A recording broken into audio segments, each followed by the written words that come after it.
There's never been a costume that's been to do with Lord of the Rings that hasn't been challenging. Each costume that you're making requires so much love to get it to the point where you are willing to put it in front of the camera. For example, when we developed the Smeagol outfit, both Andy and I kept working on ideas, which was fabulous because you actually get to understand who he is, and it gave Andy the chance to think it through.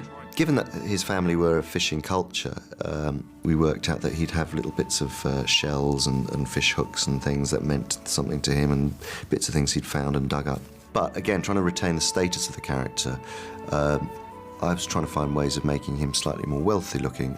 There is something about him that is slightly vain, that little neckerchief that he wears. It was kind of slightly spotted, and it slightly dandified him in some way. So again, it comes back to starting to let the audience know beforehand that there is something about Smeagol that isn't as endearing as a hobbit. We've had the same costume now for, 4 years or whatever, and luckily Tolkien wrote that Pippin becomes a Knight of Gondor, which means I get a right nice costume.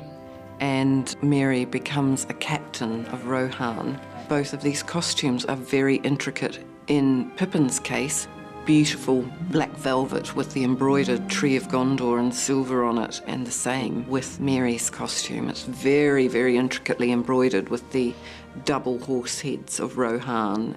Sam and Frodo were given elven robes. Then we actually put a lot of effort into those. Once again, sort of trying out new techniques of acid etching into over-dyed velvets. So we're looking smart. I think I've got the coolest one. Action!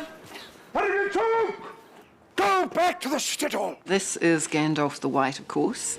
This was a tough one because how do you follow on from Gandalf the Grey, and how do you create this version of Gandalf? Well, what we wanted was a much more virile Gandalf, and it was certainly how Ian McKellen viewed the character in this guise. I mean, he wanted to be able to fight, he wanted to be able to move.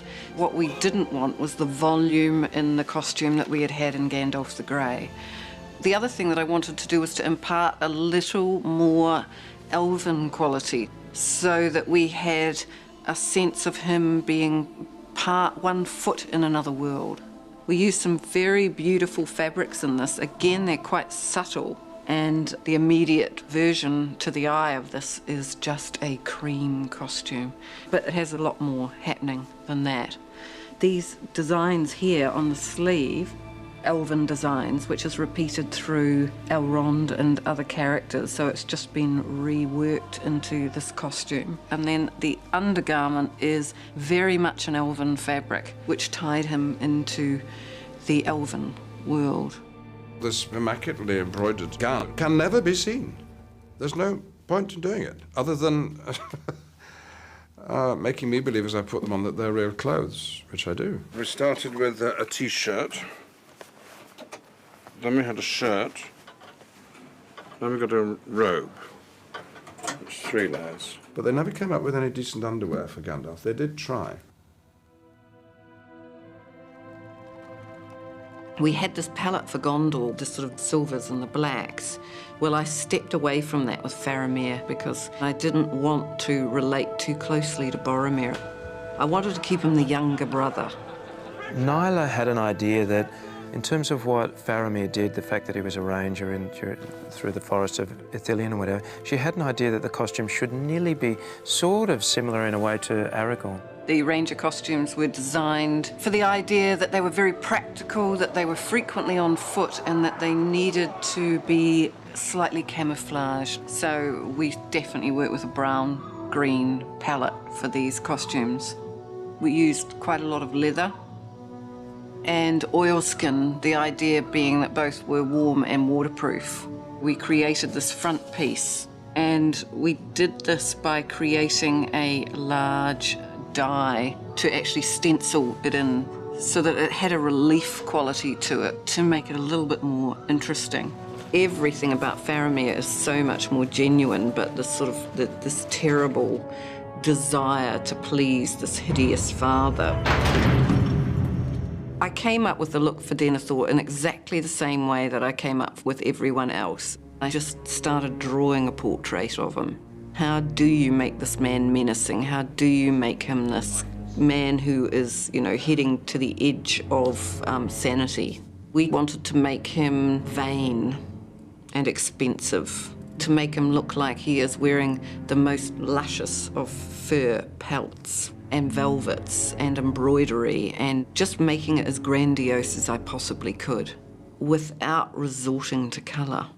And then, of course, adding in the chainmail. That's the largest suit of chain that an actor would be able to wear for, say, 10 hours at a time. Putting it on was a weight, but after a while you'd forget about it. But then when I took it off in the evening, it would be floating.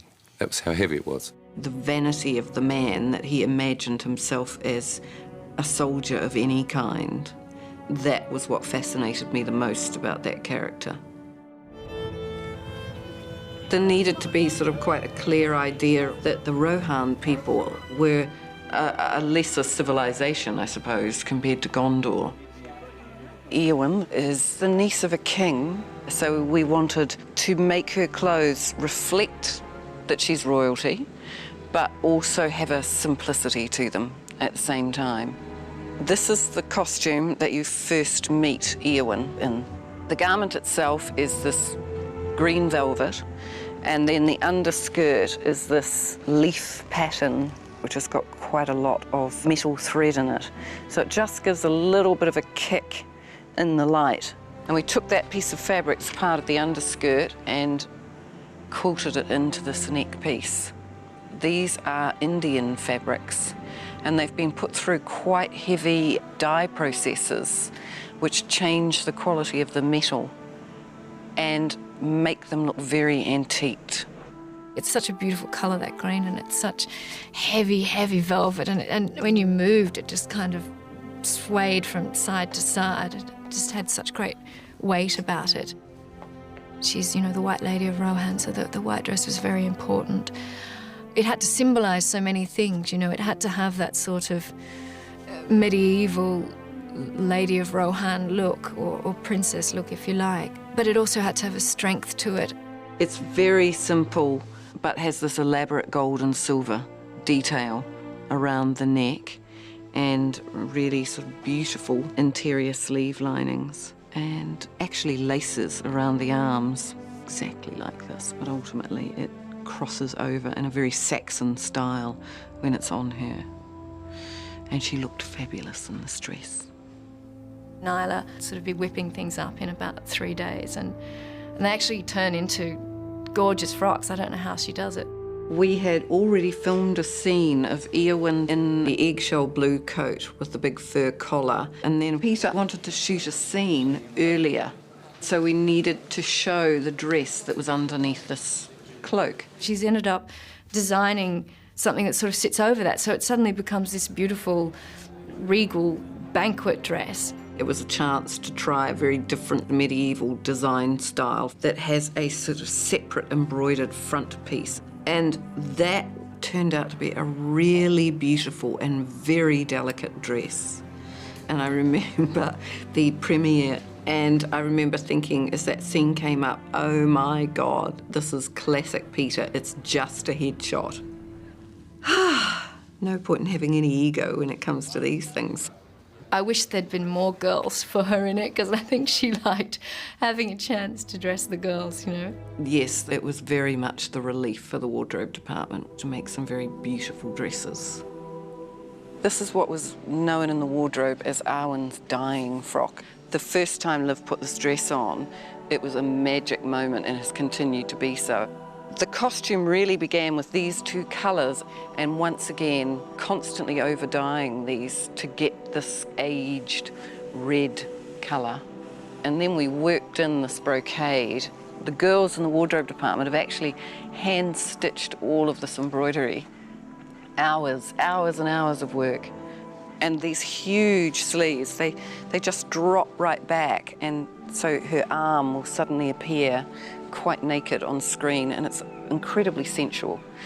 Well, That's what the costume designer thinks.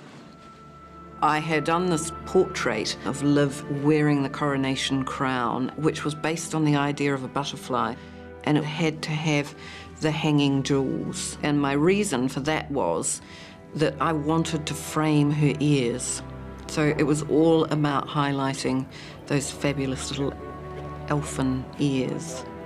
In this film, I have this like incredible, almost like lime green dress. Fran said that her and Peter would really like Arwen to be in green at the coronation. And so the mission of my dye house was to keep dyeing me up pieces of fabric in every possible shade of green until I fell in love with one of them. And finally, we found that green. It did all the things it needed to. It had enough blue in it to bring out the blue in Liv's eyes. It had enough yellow in it to ensure that it was still going to be green. It was soft enough to allow me to believe in it as a coronation gown. Of course, it was more beautiful than I ever dreamed it could be. Even on the set of Lord of the Rings in New Zealand, we can be stylish. There's an enormous passion here, and it drives everything. The amount of people that have worked on every dress, from cutter to dyer to embroiderers to, you know, nights at 4 o'clock in the morning when there would be 5 people stitching each corner of a dress in order to get it finished in time. Well, it works. I mean, I just can't imagine just how much everyone has given to it. And if you didn't buy into that, then, good and bad, then go and do something that's much better for your blood pressure.